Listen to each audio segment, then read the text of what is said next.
မင်္ဂလာပါခင်ဗျာ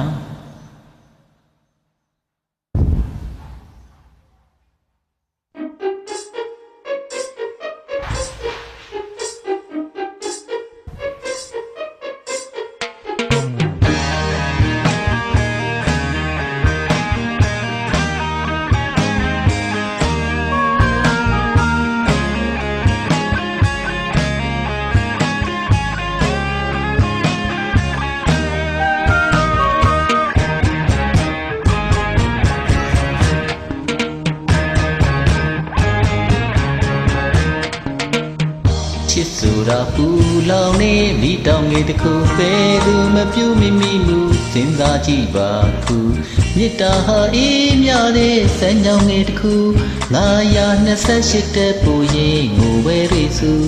ချစ်ဆိုတာပူလောင်နေမိတောင်ငယ်တစ်ခုပဲသူမပြူမိမိမူစဉ်းစားကြည့်ပါခုမေတ္တာဟာအေးမြတဲ့စံကြောင်ငယ်တစ်ခု928တဲ့ပူရင်ငိုဝဲရိစု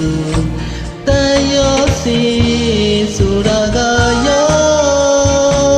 ဒုက္ခရဲ့မြပြခံရရှိတောင်းမြေတစ်ခု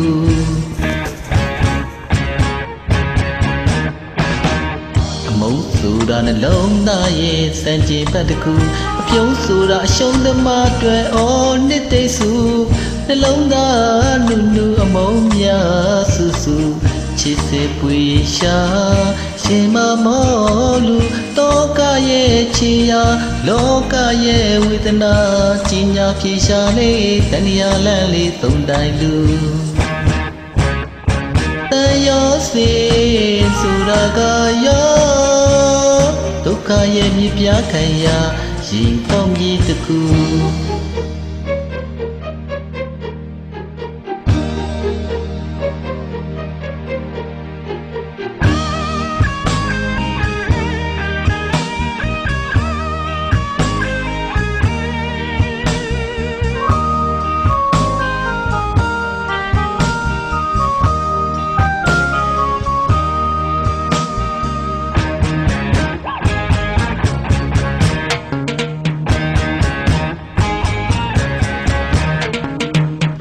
ချစ်ဆိုတာပူလောင်နေနီးတောင်ငယ်တစ်ခုပဲသူမပြူမိမိမူစဉ်းစားကြည့်ပါခု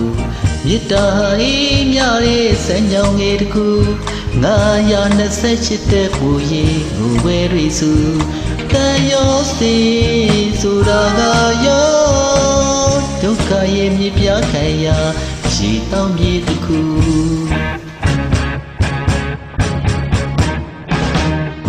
ဆိုတာနှလုံးသားရဲ့စံကြည်ဘက်တစ်ခုပြုံးဆိုတာအရှုံးသမားတွေအော်နှစ်သိစုနှလုံးသားနုနုမုံများစုစုချစ်စေပွေရှာရင်မမောလူတောကရဲ့ချီယာလောကရဲ့ဝေဒနာကြီးညာဖြေရှာလေးတဏှာလန့်လေးသုံးတိုင်းလူတန်ရောစီဆိုတာကရောဒုက္ခရဲ့မြပြခံရရှိတောင်းမြေတစ်ခု